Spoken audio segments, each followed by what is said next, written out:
नमस्कार, आप देख रहे हो जीएसटीवी विशेष अंदर की बात। मैं हूं कृष्णा। जो बाइडेन ने जहां दोबारा अमेरिका के राष्ट्रपति पद का चुनाव लड़ने की घोषणा की है, वहीं उपराष्ट्रपति कमला हैरिस ने भी कहा है कि वो भी दोबारा उपराष्ट्रपति पद का चुनाव लड़ेगी। अमेरिका में 2024 चुनाव के क्या होंगे चुनावी मुद्दे, देखते हैं रिपोर्ट में। जो बाइडेन ने दोबारा अमेरिका के राष्ट्रपति पद का चुनाव लड़ने की घोषणा की है, वहीं उपराष्ट्रपति कमला हैरिस ने भी कहा कि वो भी दोबारा उपराष्ट्रपति पद की रेस में रहेगी। साल 2020 में 58 साल की कमला हैरिस देश में पहली महिला उपराष्ट्रपति बनी थी। इसके साथ ही वो पहली अफ्रीकी अमेरिकी और एशियाई अमेरिकी मूल की उपराष्ट्रपति थी। उन्होंने ट्वीट करके घोषणा की है कि वो दोबारा चुनाव लड़ेगी।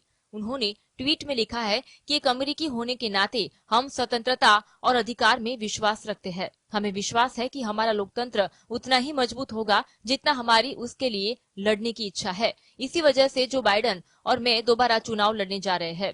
अमेरिका में 46वें राष्ट्रपति जो बाइडेन ने वीडियो में कहा कि गर्भपात का अधिकार, लोकतंत्र की रक्षा, मतदान का अधिकार और सामाजिक सुरक्षा 2024 में चुनाव के उनके सबसे अहम मुद्दे होंगे। उन्होंने कहा कि मतदाताओं के पास यह विकल्प होगा कि वो अगली पीढ़ी को अधिक या कम स्वतंत्रता और अधिक या कम अधिकार देना चाहते हैं। Bureau report, GSTV.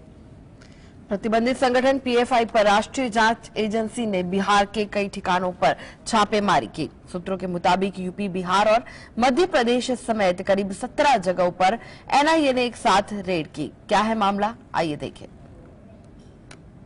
प्रतिबंधित संगठन पीएफआई पर राष्ट्रीय जांच एजेंसी एनआईए ने बड़ी कार्यवाही की है।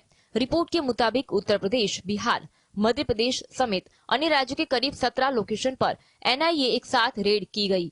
रिपोर्ट के मुताबिक एनआईए प्रतिबंधित पॉपुलर फ्रंट ऑफ इंडिया के ठिकानों पर छापेमारी की। इस क्रम में बिहार में पीएफआई से जुड़े मामले में दरभंगा के उर्दू बाजार स्थित दंत चिकित्सक डॉक्टर सारिक राजा और सिंदवाड़ा थाना क्षेत्र के शंकरपुर गांव निवासी महबूब पर एनआईए ने छापेमारी की।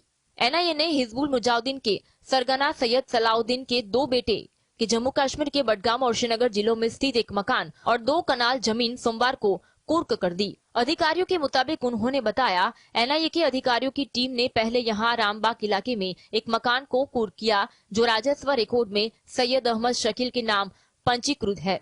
वह घोषित आतंकवादी सलाउद्दीन का बेटा है। एनआईए ने गैरकानूनी गतिविधि अधिनियम के तहत अदालती आदेश पर यह कार्यवाही की।